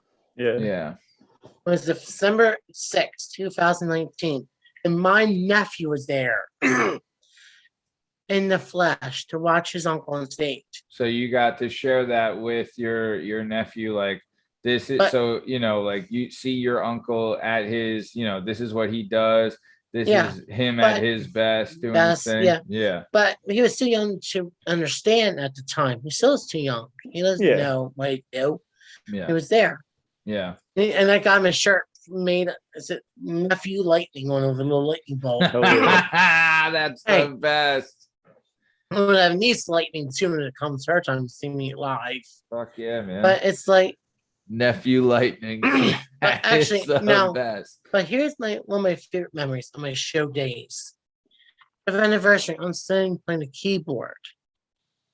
I call my friend's son Frankie Jr. out, who's my nephew. And the kids knew me as Uncle Nick. That's all they know me by. Yeah. Not daddy's friend or mommy's friend, as Uncle Nick or the family.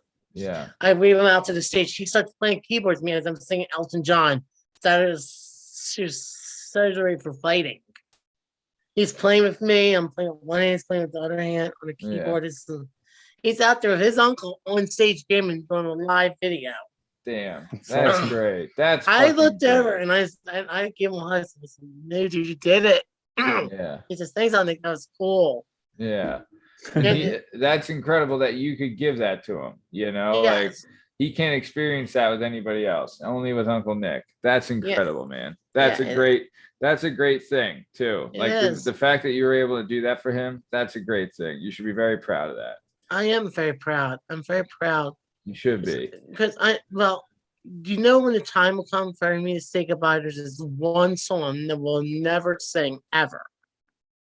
What's It's that? by Motley Crue called All Good Things Must End, All Good Things Must Die.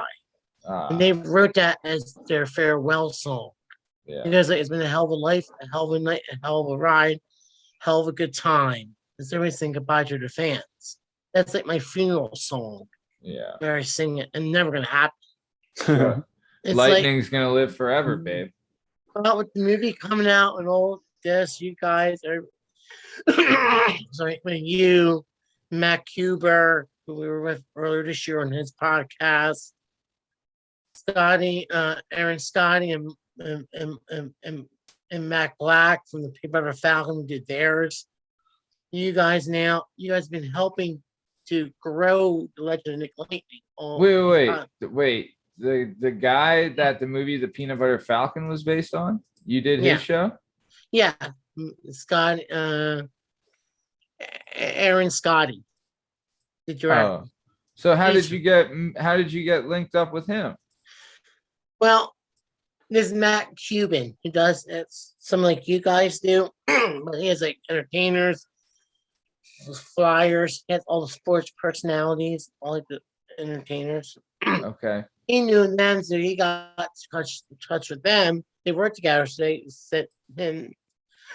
Sorry, he sent them my trailer, and he wanted to do the podcast with us. Me and my friend Frank. So but thanks to these podcasts, is growing the legend of Nick Lightning even more. Yeah. You guys doing this are helping me. So I'm just waiting for every podcast I did. And this is only my third ever one, by the way. Well, works for me. I didn't know who Nick Lightning was before tonight. I like it. Yeah. I'm a big fan. Well, as I was saying, the music means everything to me. And see, for you up there, Miss Richardson, who never knew me, never met me since before this happened, I want people to say, well, he's a cool dude. And that's what I try to do. I don't want to be like, dude. And you probably know that rock stars are pricks sometimes. The same thing bothering me. Not me. And here's something else you don't know about me. I never charge for my shows. All my shows are always free of charge. Just come and enjoy. Yeah, you're providing an escape for those people to come and experience and have a good time, and letting them ride the lightning. And everyone gets to ride the lightning for free, brother. Yeah, that's the name of the game. Exactly. In 20 years, I'm not going to start changing it now. God doesn't charge for lightning. Nick doesn't charge for the lightning. God damn right. Oh, hold on. The show is free. See my shirt right here? Hell yeah. We made copies of that shirt, actually, Bruce. We made copies of them. But now we're going to do friends and family. It's a trial. Yeah. We're going to start selling these soon. No details yet been announced. Yeah. We're going to start trying to sell these shirts. Yeah. Cool. Nice. Oh. So here's what we're going to do. We're coming towards the top of time. We're in the final quarter of this show. So what I want to do before we get out of here, I want to ask you a couple questions. And then later after that, we might get into even some wrestling talk. All right.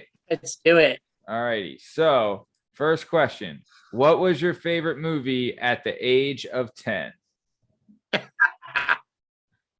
Holy crap. Let me see. Transformers? How old were you? The animated movie?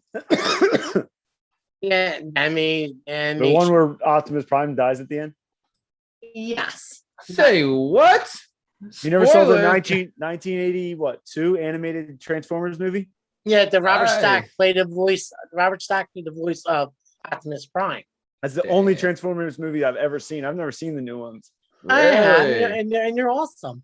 Yeah, I guess they are, but all I know is Prime dies at the end of that animated, John. Dude, I'll tell you this, man. If you go into I remember I was dating a girl and we went to see the third Transformers, right? And we went in and like we were feeling good going into the show, but I knew going into a show like that, I saw it in the IMAX 3D, right? And I was like, going into this, I don't fucking really care too much about the plot. I just want this thing to look fucking cool. One, the story was great, right? But the music, the action, the explode, everything else, right, was fucking awesome. It was just a badass, good fucking flick, right? And there's a reason it made, uber millions of bucks, right? And spawned 10 movies after it. But that movie was just fucking really, really good. So, okay. So Transformers, the animated, was your favorite movie at the age of 10, right? Yes. And then okay. So what's your favorite movie now? Oh God. I don't really have one right about now. What about a TV show? You got a favorite TV show? Yeah, I'm a big NCIS fan. All right. Blue Blood. I'm like Blue Bloods, like CSIs. Nice. All in them crime dramas. You still watch SVU, Law and Order? SVU? No. Yeah, I do sometimes. I get around to it. I still want to kiss that girl that plays in the main spot. That's one smoke show, folks. Wait. In SVU, there's what you wanna let her pin you for the 3 count? Is that what you're saying, Lightning? 2, 3. Ding ding. Big dick wins. Oh Ding, man. ding. Give him the lightning. Nice. Okay. No, it's a girl that plays Benson. That's what I'm talking about. Yeah, Okay. I know. Yeah, the main character in SVU. Yeah. I've never seen it, so I'll have to check it out. Nice. Okay. So I think we already know the answer to this, but I mean, if you could give yourself a nickname, what would it be? I'm assuming you were the one that thought of Nick Lightning. Is that right? Not really. Oh, Here's a quick one. I'll tell the story behind it. My original name was Purple Lightning. Purple like- Lightning? Because I like Prince, and that was my favorite song, Purple Lightning. All right. So before I did my first ever talent show for the rec department, it was me, this Morty First, John Moffat, and this Ebony Hatcher, a black girl, in the Kendrick office. The guy says, John says, what's your name? Nick, what do you go by? Well, Purple Lightning. That's a gay name, Nick. We need a different name. We're not putting that in there. Like, all right, fuck. So they went around the room. So John's idea was to call me Hot Stud Nick. I'm like, dude, that's a rap name. I'm not a rapper. What the Hot fuck? Stud Nick? Nick. Hot What's the Stud first? Nick. That's the first one. Then Morty said, how about we call you the Hot Nick? I'm like, what? The Hot Nick? Nick. All I'm right. like, what? Oh, all right. Then Sounds like a Ebony- sandwich. Yeah, really. Yeah. So then Ebony Hatcher said, she says, how about we call you Nick Lightning? I said, it's spelled Lighthting. I'm like, that's it. Yeah. And she's the one who got me the name. Dude, all right. And I saw her- what was her name? Destiny Hatcher? No, Ebony Hatcher. Ebony Hatcher. Yeah, Shout and- out Ebony Hatcher. Fucking got Nick Lightning in the name. So check this out. And I saw her at one of the events, one of the talent shows some years back. And I saw her, and I said to my dad, just want to give me Nick Lightning. Damn. And let's say back, Still Nick Lightning. yeah, still this very day. And I owe it all to her. Damn. God knows what my name would have been. Shit. Yeah, Hot Stud Nick. Don't even go there, dude. That's not funny no more. Ah, come on. It's So- funny. I'll let you go. It's a little funny. I'll give it to you that. All right. So nice. Okay. So let's keep it moving. So if you could host a TV show, what TV show would you host? Oh boy. Let's see. Maybe I want to take Steve Harvey's place in the Celebrity Or Family Feud. Yeah. Family Feud? Dude, Yeah. great shout. Great shout. Love the feud. Dude, too. if you ever watch like Feud's Funniest Moments with Steve Harvey, you are gonna go down a rabbit hole and you are gonna piss yourself laughing because he is so fucking good on this. Oh, he is. I know. Steve actually- Harvey is good on the fucking feud, brother. Oh, he is. 100 people surveyed, 100 people had answered. Number one answer on the board, Steve Harvey. Steve fucking Harvey. Fucking Nice. right. Nice. That's a great answer. Okay. So let's keep it going then. So that kind of ties into our next question, right? So if you could be on a TV show or a game show, either one, it could be real or made up. What TV show or game show would you be on? The Celebrity Dating Game. The Celebrity Dating Game. So is that still No, around? no. It's the one. No, it was the Celebrity Dating. It's like the one that Michael Bolton's on. What, like you had a chance to date a celebrity? No, actually, celebrities get to go and sit and they ask like, says number one, what's your favorite food? Says number two, same question. Oh, It's, dude. look at it's called the match, the match Match game. game. Yeah. That's it. I haven't seen it in the wrong damn thing. Dude, that's a great show. Like, if they still had that, like, if there was single They still celebrities do. out there. Oh, do they really? And they rebooted it. And they had this, forget the girl's name, but they have Michael Bolton playing the piano and hosting with her. Oh, And Michael wow. Bolton looks like a fucking ghost. Jesus. So wait, so they have like, so it's like single celebrities on the show, and They ask dude, questions. if it's a guy, like that guy is banging every chick, and he's not there. He's not dating them. You know what I mean? Damn Like, straight, dude. yeah. They're Damn just, yeah. straight. If you're a guy, you're just jumping on there to get some ganache and get out of there. Oh, So yeah. nice. A celebrity dating game. So, okay. So you've been in the entertainment business for a while and things like that. Is there a cool word or a term that is used in the entertainment business that you could teach us? Of course. Hit me. What do you got? I mean, well, let me say it for you. This means when we say, let the show go, but don't let it go. It means you tell that backstage to have a good, when you say it means have a good show, but don't let the show go. It means do not get your head full of crap to where you think you're a big shit and you mess up the words or something. It's like kind of like it's like means that you do not you go out, do what you do, but you gotta keep a level head. So like so there you're the leader of the ship out there, right? Mhm. So when you're out there, everyone is playing off of you. So if you Yes. get too wrapped up in it and you're fucking losing your head and you're not staying sharp, the other guys aren't going to know what to do if you start going off or Yes. messing up the words, and they're going to Yes, mess up the tune, and exactly. then everyone shits out. So even you got to go out there and stay sharp. So what's the saying? Don't let the show go. Go. Don't let the show go. Don't let the show stop you. All right. That's the real version of it. Don't and let I the show actually- go. Don't let the show stop you. Okay, go ahead. Yes. Sorry. And that's the one thing I've learned on my whole entire life in this adventure. And I'm blessed. I know we're getting off topic for a second, Sorry. but I'm blessed because when I started this career, I started as a roadie for my friend's band. I started as a roadie for my friend Elvis, who's played by Jeff Slider, and another entertainer, my good friend. I used to have his green room, I used to have his staging equipment. This is how I learned the business. Yeah.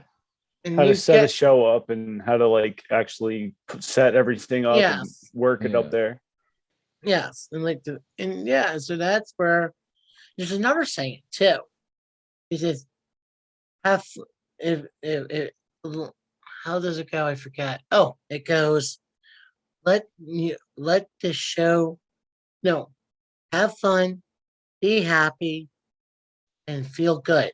Another saying means feel good about yourself, be happy for what you're doing out there, and just try to do a good show. Yeah. And We there are two things that mean a lot to me, and I still think to this very damn day. Yeah, we had a in the fighting game, we have a similar saying, right? So Yes. it's look good, feel good, fight good, win, Yeah, right? exactly. Yeah. You know, so like I remember like if I had a fight, right, I would usually get like a haircut that day, and like I would have like a weigh-in outfit and like a showing up to the arena outfit and probably some new shoes and things like that. Just because you want to look good, you want to feel good, Yeah. like you're in shape, Yeah. you're fucking ripped, you're tight, Yeah. you know, and you want to be ready to go. You know what I mean? Yeah. So nice. So it's kind of like the same kind of thing. That's awesome, man. Nice. Okay, so let's keep it moving. So we're gonna get on a little sour note here, but what was the worst day of work in your whole life? Wow. Yeah. If I had to pick one, it'll be the day that I first left Rite Aid, my work.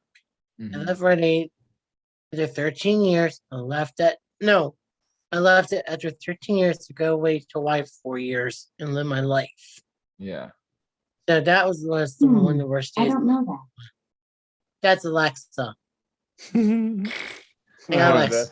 So You wait, said to go wait. away for a while before you went away to Hawaii for 4 years. That's where it was. But the Rite Aid right on Ridge, right by the Wendy's. No, the one up in the Endora shopping center. Oh, okay. I know where that one is too. So wait, Yeah. wait. So hold on. So your worst day of work was the day that you left Rite Aid, which was a job you'd been at for 14 years, right? 13 at the time. 13 years. You left there to go live in Hawaii for Yes. 4 years. Yes. Not gonna lie, doesn't sound like a bad day. Well, to me it was. So it's almost a manager. You're getting ready to be and a like manager. you've put a lot into like 13 years. You put a lot in there. You built Yeah. a ton of relationships. And, Mhm. like, and you're like a nice, personable guy. And you were working the pharmacy, right? No, not at okay. the time. I was just a cashier. So, but you were like, I bet people would come in and like you knew their names and they would Yeah. talk to you, and I bet you had a lot of friends there, right? Yeah. Yeah. Actually, very funny. 2 cops came in every time, Officer Klein and Officer Street. I remember Officer Klein so well. I could tell what he did though. He just get a newspaper, pack of Marlboros, and a Coke. Fucking, that Every sounds day. like the best cop ever. And then his Officer Street came in and just got a Sprite, and that was it. So I got friendly with him over the years. It's so funny. I'm at the rec center in my get up, practicing. Something like kiss. No one's supposed to see my face. I'm all done up. No one knows what I look like. So I walk to the office and there's an Officer Street right there, and there's a years since I've seen her. Yeah. That was true. Memory is Nick. I took my glass off. How are you? How you doing? Oh, It's that's like- great. And plus, it's funny. It's like that's what I miss. I'm a people person, Yeah. and I just love being around people. That's what my thing is. It doesn't matter. I got these glasses, bandana, shirt on. You know me from my normal thing when I come to wrestling events. Yeah. You know how normal I am, how fun loving. Yeah. You're just out, dude. You're a good time. I'll fucking Yeah. shout that from the rooftops. Nick Lightning's Yes. a good fucking time.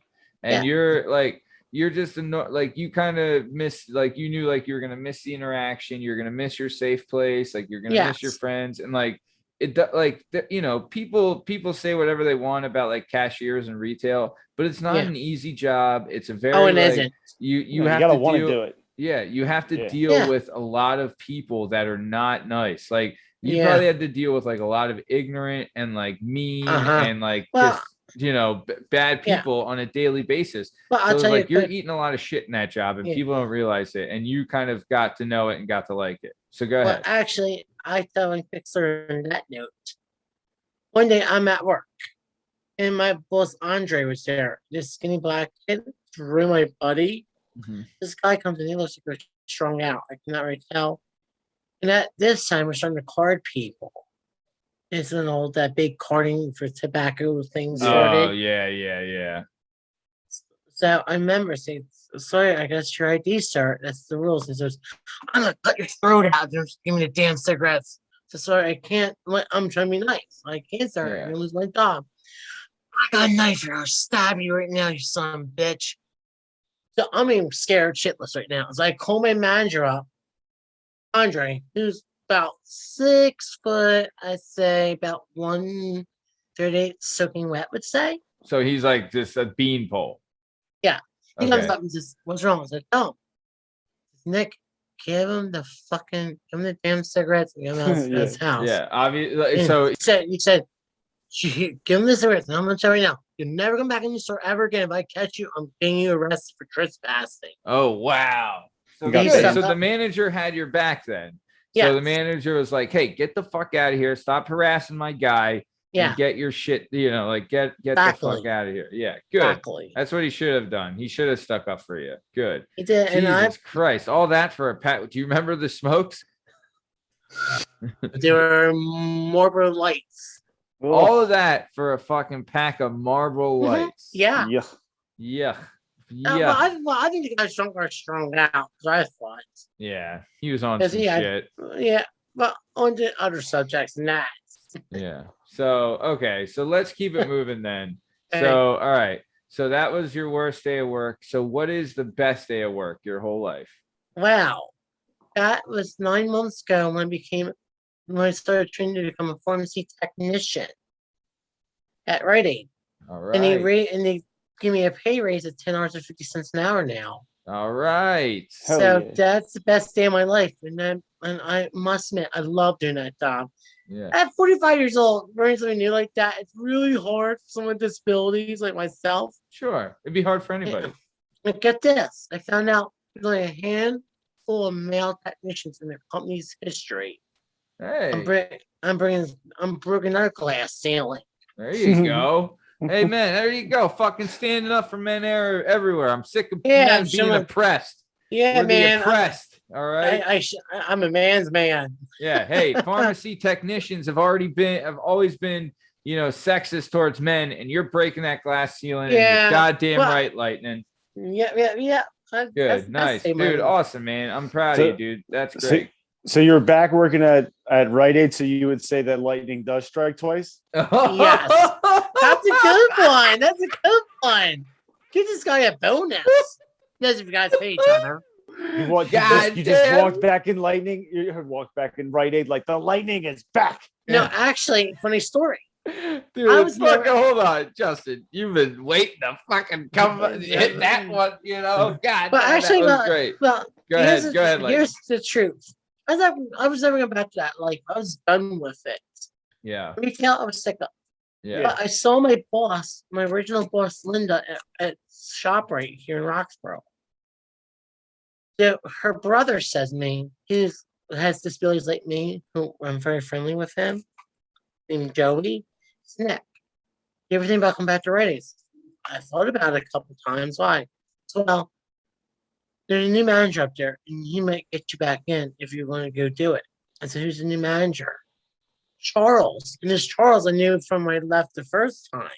Okay. So I was cool. I was like, all right.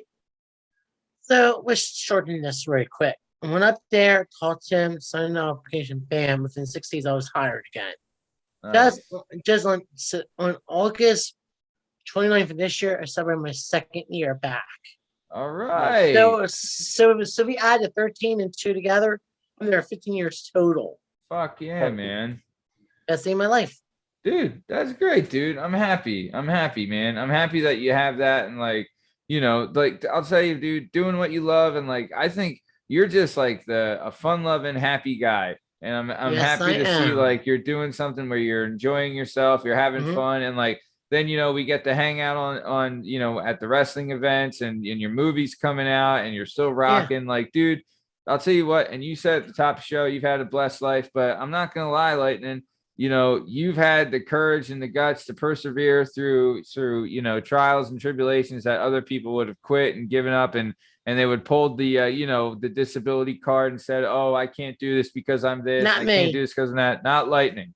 Lightning knows that he's, you know, you stood up for yourself and you knew what you're worth, and you went out and you know you got your worth, and I'm fucking proud of you, man. And you know I'm happy to know you.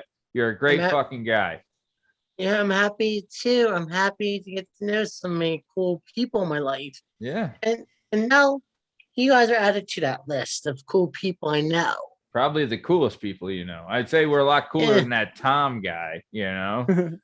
I want to go there. Wow, Lightning. Even on I'm joking. I'm joking. No, joking.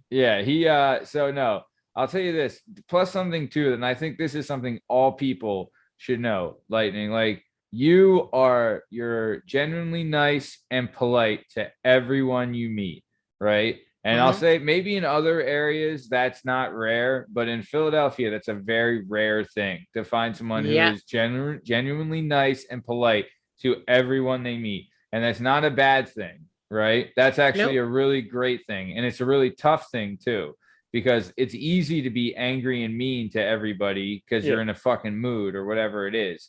But you found it like that you can be nice and polite to everyone and you get along with everybody. And it's because you're a good person. And there should be more people that strive to have that type of demeanor and that attitude. And if they did, then Philadelphia wouldn't be such a fucking dickhole place to live sometimes, you know? Right? So good. You're, you know, you're kicking ass and taking names, Lightning, and I'm happy for you. Well, so I'm just seeing what other questions you got for me. Jeez. Well, that was the last one, right? Well, we're coming to the top of time. But what in that case, what? In that case, I just gotta say thank you again for having me. I know it's short notice. I am sorry for that other guest. He missed out on a great time with this. I had a great time tonight. Tell the truth, I'll tell them really quickly. When he told me not to do this today, I was just in my chair. I'm talking to you from my dining room set, and my kitchen's right next door to me, and my living room's right there. So I'm right in, like, we have a small house. Yeah. But I was saying, I was not doing nothing tonight. I was just screwing around. So and plus, I was only joking about the hockey thing in the beginning. Yeah. Like, I'm not upset with that. I know I'm going to many more games to share with my cousin. He always takes me, my cousin Jeff. Yeah. Takes me to all the games. because I love it. Hey man, dude, I'll tell you this. I'm fucking a lot happier that we have you on as a guest than, he who must not be named either. You know what Yeah, I but I'm mean? just saying, well, the only he knows is wrestling. He was a ref for WWE for 5 years. Yeah. Wow, big deal. I've been Yeah. kicking some shit ass Yeah. for 28 years. Yeah, he's not selling out any fucking rock halls or anything like that. I'll tell you that right now, brother. Yeah, his nickname's not Lightning. So Yeah. His name's the Stooge. Well, about wrestling, the Stooge. That's funny you bring it up. Hey, so nice. So okay, so we're coming to the top of time here at Lightning. I'll tell you what, man. I always enjoy hanging with you and talking to you, but this has been fucking awesome, man. And getting your story and getting your background and having a good time with you. And Justin, you and me are usually on the same page with this, but if you'd be willing, Lightning, we'd love for you to come back on the show. I would be an honor and a privilege to do it. You can tell me the time and the place, and I'll be here at Bell's on. Yeah, I want to talk about wrestling with Nick Lightning. Oh, yes, oh, you the do. scene is wrestling. So I want to talk about ECW with Nick Lightning. Oh, ooh, yeah, baby. Getting a little ECW. We'll save that for the next show. But then, Justin, you can come to one of the watch-alongs too and hang out with us there because they're a good time. Damn right. They're a riot. Yeah, Good. they're the kind you throw sticks at. Oh yeah. So okay, so we're coming to the top of time. Nick Lightning, anything you want to say to the legions of your adoring fans before we get out of here? Yes, I want to say, my Regions fans, thanks for having my back all these years. Thanks for being there for me. As Bon Jovi says, I'll be there for you. These 3 words, I swear to you. I'm gonna breathe air. I'm gonna breathe the air for you. Yeah, and that's true. And also, I hope to see everybody on October 17th, Colonial Theater in Phoenixville for my movie premiere. Yeah. And tickets are only $15 to get 3 films. And something else I forgot to mention. Remember, you asked me if I ever write any of my own stuff? Yeah. I did actually. I wrote a song that's in the movie called Lightning Days. I recorded it with my uncle, who's a professional composer, and it's in the movie. So that's a little sidetrack. All right, little debut. Nice. All right, awesome. So cool. J-Dub, anything you want to say to the fans before we get out of here? You said it in the show. Nick Lightning's a good fucking time. Nick Lightning is a good fucking time. And so that you are 100% right. So we're coming to the top time. This has been another episode of the Working Perspectives podcast. I'm Matt Lavelle, accompanied by Justin Richardson. Our guest today is the fucking righteous Nick Lightning. Watch out for his movie at the Colonial Theater in Phoenixville, October 17th. $15, you get 3 movies, right? And you also get the debut of Nick's single, Lightning Times. Lightning Days is at 1 p.m. It's the showtime's 1 p.m. 1 p.m. Colonial Theater, Phoenixville, October 17th. Be there to ride the lightning. And then for us, you can find all the Working Perspectives podcast content on all podcast platforms and YouTube at Working Perspectives Podcast. You can join us on Instagram at Working Perspectives Podcast and hang out with us on the Twitter and the TikTok at Working P Pod. If you'd like to be a guest on the show, then do us a favor and email us at workperspectives@gmail.com. And then also, my wife, just get her off my back and please subscribe to the show. Just fucking please do it. I can't take her fucking endless anymore. Well, Matt, save me and subscribe. What's up? I can save that right now. You go to my Facebook page, Nick Lightning, post this. I guarantee you're gonna have a lot of followers to get that problem taken care of. Hey, I'll send you a link to our YouTube channel, and hopefully that'll get her off my back. Anything just stop the endless nagging. All right. Well, this has been another episode of the Working Perspectives podcast. Thanks for listening. Stick around for the ad read. Thanks. See you.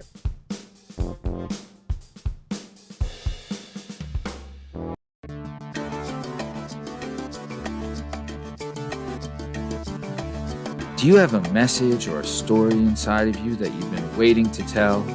Have you always dreamed of writing a book, but are intimidated by the complexities of the book publishing world? Perhaps you want to use a book to launch your public speaking or consulting career. If so, please reach out to Scott and Bell Publishing, located right here in beautiful Philadelphia, Pennsylvania. Scott and Bell Publishing handle all genres and authors with all experience levels. Scott and Bell Publishing gives authors 100% creative freedom and a higher royalty split. They can be found at www.skotbell.com. That's www.s as in Sam, K as in Kite, O as in October, T as in Tom, B as in Boy, E as in Edward, L as in Larry, L as in Larry.com. That's Scott and Bell Publishing, where the authors go.